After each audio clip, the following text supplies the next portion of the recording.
नमस्कार साथियों। तो आज है 10 अगस्त 2025, कल 11 अगस्त मंडे से एक नया ट्रेडिंग वीक शुरू होने जा रहा है। अच्छा, जैसे कि लास्ट वीक पे हमने देखा बाजार में काफी करेक्शन देखने को मिला। एक्चुअली लास्ट वीक बोलना भी सही नहीं रहेगा, लास्ट एक महीनों से ही बाजार में बैक टू बैक करेक्शन हो रहा है, 1 से 1.5 महीना। और स्पेशली लास्ट डे आप देख लीजिए, निफ्टी 50 24,500 की जो इंपॉर्टेंट सपोर्ट लेवल था उसको भी तोड़ के काफी नीचे आके क्लोजिंग दिया 24,363 पॉइंट पे, लगभग 0.95% गिरावट के साथ। दोस्तों, बात करेंगे इस वीडियो में कुछ ऐसे इंपॉर्टेंट की फैक्टर्स, कुछ ऐसे इंपॉर्टेंट लेटेस्ट अपडेट के बारे में जो कि अपकमिंग ट्रेडिंग वीक पे बाजार को ट्रिगर कर सकता है। दोस्तों, अगर आपसे मैं ये सवाल पूछूं कि सर बताइए, आप लोगों का क्या ओपिनियन है? मतलब लास्ट एक महीने पे तो बाजार में बैक टू बैक करेक्शन चल ही रहा है, क्या अपकमिंग वीक भी ऐसा ही रहेगा? मतलब निफ्टी 50 और नीचे आ जाएगा और 24,000 के नजदीक पहुंच जाएगा, या आपको सर ये लगता है कि जी नहीं, यहां से एक बाउंस बैक होने का चांस है, पॉसिबिलिटी है, और निफ्टी 50 ऊपर की तरफ 25,000 की तरफ बढ़ेगा? जो भी आपका ओपिनियन है प्लीज शेयर कीजिए कमेंट करके कमेंट बॉक्स में। अब चलिए एक एक करके जो इंपॉर्टेंट की फैक्टर्स बाजार को ट्रिगर कर सकता है वो आपके साथ मैं शेयर करता हूं। अच्छा, एक तरफ देखिए टैरिफ, ट्रेड डील, ये तो चलो ठीक है, जियोपॉलिटिकल अपडेट है, चलता रहेगा, आगे भी अपडेट दे दूंगा। और उसके साथ साथ बहुत सारा डोमेस्टिकल अपडेट्स भी है, जैसे कि देखिए ऑलमोस्ट सारी कंपनी की रिजल्ट आउट हो चुका है, अभी भी कुछ भी कंपनी की रिजल्ट आना बाकी है, जैसे कि अशोक लेलैंड हो गया, ओएनजीसी हो गया, आईओसी हो गया, हिंडाल्को इंडस्ट्री हो गया, बीपीसीएल हो गया, इसके अलावा एचएल हो गया, आरवीएनएल हो गया, एनएचपीसी हो गया। बहुत सारा आपके सरकारी कंपनी, बहुत सारा बेसरकारी कंपनी रिजल्ट आउट करेगा नेक्स्ट वीक पे, याद रखना। एक एक अपडेट आपको मैं टाइम टू टाइम दे दूंगा जब भी आउट होगा रिजल्ट, ठीक है। अच्छा, नेक्स्ट देखिए, भारत की कुछ इंपॉर्टेंट इकोनॉमिकल डेटा भी आउट होगा। एक तरफ जहां पे सीपीआई इन्फ्लेशन डेटा आउट होगा, दूसरी तरफ डब्ल्यूपीआई इन्फ्लेशन डेटा भी आउट होगा नेक्स्ट वीक पे। आगे मैं इस बारे में भी जानकारी दूंगा कि क्या फोरकास्ट आया है। अच्छा, इसके अलावा तीसरा सबसे important and vital point, India US trade talk, और जिसके कारण बाजार में बैक टू बैक करेक्शन हो रहा है, बाजार काफी नर्वस है, बाजार काफी वॉलेटाइल है, तो इसके ऊपर भी आपका नजर होना चाहिए। और don't worry, time to time आपको मैं अपडेट दे दूंगा। अच्छा, अब क्योंकि देखिए माहौल ऐसा है ना, सिचुएशन ऐसा है कि यहाँ पे एफएस द्वारा सेल ऑफ होगा, बट लास्ट डे दोस्तों एक्चुअली एक्सेप्शन था। मतलब अगर आप देखेंगे जुलाई महीनों पे ओवरऑल आउटफ्लो हुआ, अगस्त महीनों पे जितने भी ट्रेडिंग डेज खत्म हुआ है आउटफ्लो ही हमें देखने को मिला, कोई भी इनफ्लो नहीं था। बट लास्ट डे बाजार इतना खराब होने के बावजूद भी एफएस ने एक्चुअली दोस्तों बाई किया है। इवन डीआईएस ने भी बाई किया 7,437 करोड़ की शेयर, एफएस ने बाई किया 1,850 करोड़ की शेयर। ये काफी एक्सेप्शन है ना। अच्छा, इसके अलावा देखिए क्रूड ऑयल की प्राइस मैं कहूंगा कि ऑलमोस्ट स्टेबल है, इसमें कोई बहुत बड़ा चेंजेस नहीं हुआ। बट हाँ, इंडियन करेंसी की वैल्यूएशन लास्ट वीक हो सकता है कि थोड़ा बहुत ठीक ठाक स्टेबल पोजीशन पे लग रहा है, बट इसके पहले काफी हद तक ड्रॉप हो गया, ठीक है। तो ये कुछ इंपॉर्टेंट की फैक्टर्स जो कि डोमेस्टिकली मार्केट को ट्रिगर कर सकता है। अच्छा, अब चलिए थोड़ा सा मैं आपको अपडेट दे देता हूँ कि कब कब ये डेटा आउट होगा। जैसे कि भारत की जो कंज्यूमर प्राइस इंडेक्स यानी सीपीआई इन्फ्लेशन डेटा, जो कि लास्ट मंथ की डेटा तो हमने देखा था, लास्ट कुछ सालों की एकदम बेस्ट था, लास्ट 6-7 सालों की तो बेस्ट डेटा था, है ना।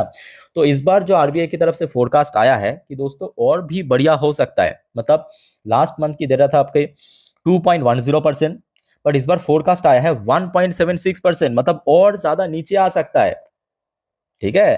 तो ये डेटा आपको मालूम पड़ेगा 12 अगस्त, याद रखना, आज हो गया आपका 10, कल 11, परसों 12, मंगलवार को आपको मालूम पड़ेगा भारत की सीपीआई इन्फ्लेशन डेटा। अच्छा, उसके बाद देखिए भारत की wholesale price index last month तो बहुत ही बढ़िया था, नेगेटिव में डेटा आया था, मतलब महंगाई बढ़ने की जगह कम हो गया होलसेल प्राइस इंडेक्स में। इस बार भी देखिए फोरकास्ट तो अभी आया नहीं है, बहुत जल्दी आ जाएगा 1-2 दिन के अंदर। ये डेटा आपको मालूम पड़ेगा बृहस्पतिवार यानी 14 अगस्त के दिन। क्लियर हो चुका है। और ये दोनों डेटा दोस्तों आपको मैं अपडेट दे दूंगा, बस चैनल के साथ कनेक्टेड रहना और अपडेट टाइम टू टाइम बस लेते रहना। अच्छा, उसके बाद आ जाइए यूएस की। यूएस का भी same to same CPI inflation data out होगा नेक्स्ट वीक पे, और यूएस की सीपीआई इन्फ्लेशन डेटा दोस्तों इस बार फिर से थोड़ा सा बढ़ सकता है, जो कि लास्ट मंथ पे भी इंक्रीज हुआ था 2.7%, फोरकास्ट से भी ज्यादा, इवन प्रीवियस मंथ से भी ज्यादा। तो इस बार देखिए यूएस की जो सीपीआई डेटा सेम इंडिया की तरह 12 तारीख की आउट होगा, और इस बार दोस्तों थोड़ा सा और इंक्रीज होने का पॉसिबिलिटी है, फोरकास्ट आया है 2.8%। तो आप भले बात ही समझ पा रहे हो कि डोनाल्ड ट्रंप की जो यहाँ पे टैरिफ है वो कहीं ना कहीं यूएस के लिए ही बैकफायर कर रहा है। देख लीजिए, बैक टू बैक ये देखिए इन्फ्लेशन बढ़ रहा है। पहले था 2.3%, फिर 2.4%, फिर 2.7%, इस बार फोरकास्ट ही आया है 2.8%। अगर इससे ज्यादा हो गया तो उस हिसाब से मार्केट रिएक्ट करेगा। क्लियर हो चुका है ना। अच्छा, ये सब डेटा मैं आपको टाइम टू टाइम अपडेट दे दूंगा। याद रखना 12 तारीख को भारत और यूएस की सीपीआई इन्फ्लेशन डेटा आउट होगा, और 14 तारीख को सिर्फ और सिर्फ भारत की डब्ल्यूपी इन्फ्लेशन डेटा आउट होगा। ठीक है। अच्छा, इसके अलावा देखिए ये बात भी सही है कि फ्राइडे नाइट को भले ही मतलब इंडियन मार्केट काफी नीचे क्लोजिंग दिया था, बट यूएस मार्केट की क्लोजिंग बहुत बढ़िया था।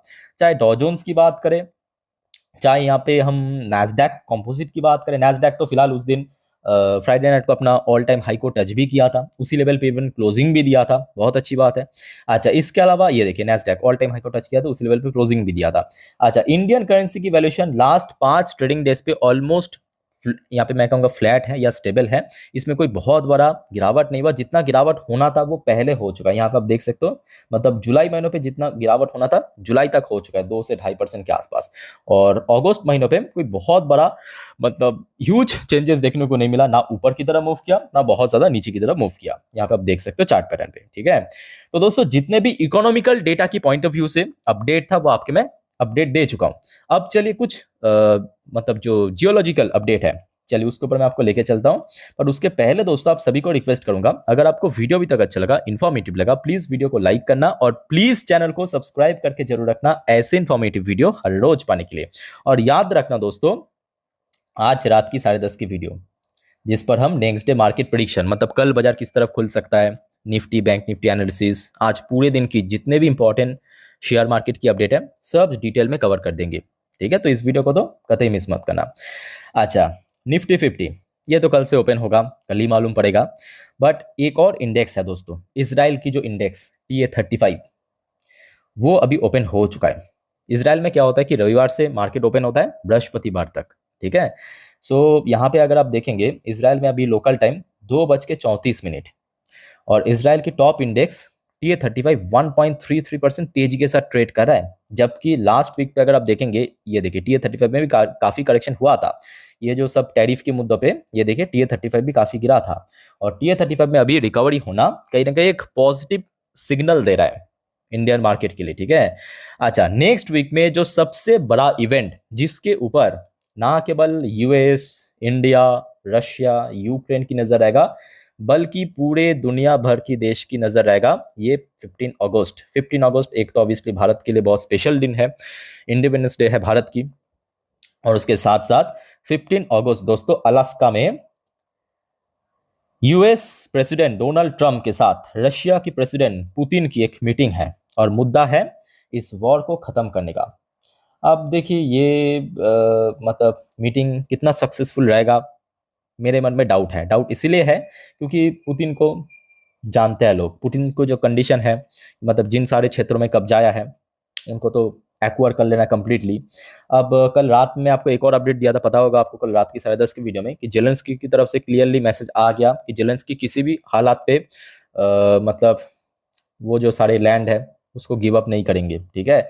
सो देखना पड़ेगा। बट हाँ, एक सूत्रों से ये भी खबर आया है, आई डोंट नो ये कितना सही है गलत है, एक सूत्रों से खबर आया है, जान लीजिए, कि क्योंकि अभी 15 अगस्त देर है, तो उसके पहले जेलेंस्की को भी उस टेबल पे लाया जाएगा। मतलब ये जो टेबल है अलास्का में, ये मीटिंग होगा, एक तरफ आपके यूएस रहेगा एज ए मीडिएटर, दूसरी तरफ आपके रशिया रहेगा, और तीसरी तरफ आपकी यूक्रेन भी रह सकता है। बट ये वाला पार्ट मैं कहूंगा अभी मतलब सही नहीं है।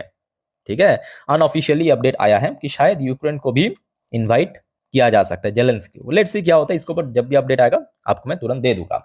अच्छा, उसके साथ साथ देखिए ये कितना सच update I don't know, but ये आज काफी मतलब चर्चे की विषय रहा सुबह से ही। देखिए आज की अपडेट है 10 अगस्त 2025 दोपहर 2:16 की अपडेट है। न्यूज की हेडलाइन आप पढ़ सकते हो, India likely to ready tariff strike on US goods after Trump 50% steel and aluminium duty. तो दोस्तों आपको पता होगा कि भारत के ऊपर टोटल 50% टैरिफ इंपोज करने के पहले ही डोनाल्ड ट्रम्प ने स्टील और एल्युमिनियम प्रोडक्ट के ऊपर 50% टैरिफ इंपोज कर चुका था। ये मैं लास्ट मंथ की बात कर रहा हूं, है ना। तो इस चीज को काउंटर करते हुए शायद भारत सरकार ने यूएस से आए हुए जो गुड्स है या प्रोडक्ट है उसके ऊपर भी काउंटर टैरिफ इंपोज कर सकता है। अब देखिए ये तो कोई ऑफिशियल अपडेट नहीं है, यहाँ पे जो इस न्यूज़ की सोर्स है पहले आप देख लीजिए, ये है India is waiting tariff counter measure on select American commodities. तो कुछ पर्टिकुलर अमेरिकन कमोडिटीज के अंदर, कमोडिटीज मतलब जस्ट लाइक स्टील हो गया, एल्युमिनियम हो गया, इस टाइप की प्रोडक्ट के ऊपर, ठीक है। In response to Washington step 50% duty on steel and aluminium and related product from India. अब ये न्यूज की सोर्स है people familiar with the matter told Hindustan Times को ये कहा गया, ठीक है। तो बेसिकली एक अनऑफिशियल अपडेट है, सो अगर ऑफिशियली आ गया डेफिनेटली आपके साथ में शेयर कर दूंगा, डोंट वरी। अच्छा, उसके साथ साथ दोस्तों एक और अपडेट आप ले लीजिए। देखिए डोनाल्ड ट्रंप की विरोध ना केवल बाकी देश कर रहा है बल्कि डोनाल्ड ट्रंप की खुद देश के अंदर बैठे हुए लोग भी कर रहे हैं, मतलब जनता भी कर रहा है, खुद देश की इकोनॉमिस्ट भी कर रही है। ये देखिए क्या कहा, ये यूएस के इकोनॉमिस्ट है, उन्होंने कहा India is a great power, American economist call Donald Trump tariff unconstitutional. समझ पा रहा हो ना। और एक और अपडेट मैं आपको ये भी देख रहा था कि देखिए रिसेंटली एक कस्टमर्स ने इंस्टाग्राम में आई थिंक या तो ट्विटर में कहीं पे भी सोशल मीडिया पे शेयर किया है कि सडनली वॉलमार्ट में, अमेजन पे जो स्पाइक है ना, मतलब प्रोडक्ट की जो प्राइस है ना वो स्पाइक कर चुका है सडनली। अब ये तो होगा, और ये आई थिंक कि डोनाल्ड ट्रंप को जितना जल्दी समझ आएगा उतना ही बेटर है, क्योंकि आप समझ सकते हो कि यूएस की सीपी इन्फ्लेशन लगातार बढ़ता जा रहा है, बढ़ता जा रहा है। ये खुद ही अपने देशों की मतलब लोगों के खिलाफ काम कर रहा है। एनीवे, तो मुद्दे की बात यह है कि नेक्स्ट वीक काफी इंपॉर्टेंट है और बाजार काफी वॉलेटाइल भी रह सकता है। अगर ये जो मीटिंग है, मतलब ये रशिया और यूएस के भीतर, ये अगर सच में सक्सेसफुल रहा तो मैं कहूंगा भारत के लिए भी काफी अच्छी बात रहेगा। तब तो हम डायरेक्टली परचेस कर सकते हैं रशिया से ऑयल, है ना। ये जंग अगर खत्म हो गया तो अगर हो गया तो भारत के लिए भी बेटर रहेगा। ओके, सो देखना पड़ेगा, बहुत सारे कंडीशन है किंतु परंतु, तो सब कुछ लेके ही हमें चलना पड़ेगा। तो don't worry, time to time आपको मैं अपडेट दे दूंगा। और दोस्तों आप लोगों का कोई कंफ्यूजन है, डाउट है, कमेंट करके पूछिएगा। और याद रखना इसके बाद भी बहुत सारे इंपॉर्टेंट वीडियो आप लोग के साथ में शेयर करूंगा, और आज रात की 10:30 की वीडियो मिस मत करना जिस पर हम नेक्स्ट डे मार्केट प्रेडिक्शन को कवर करेंगे। सो चैनल को सब्सक्राइब करके रखिए। फिलहाल इस वीडियो को वाइंड अप करता हूँ, मिलते हैं नेक्स्ट वीडियो में। टेक केयर, बाय बाय, जय हिंद।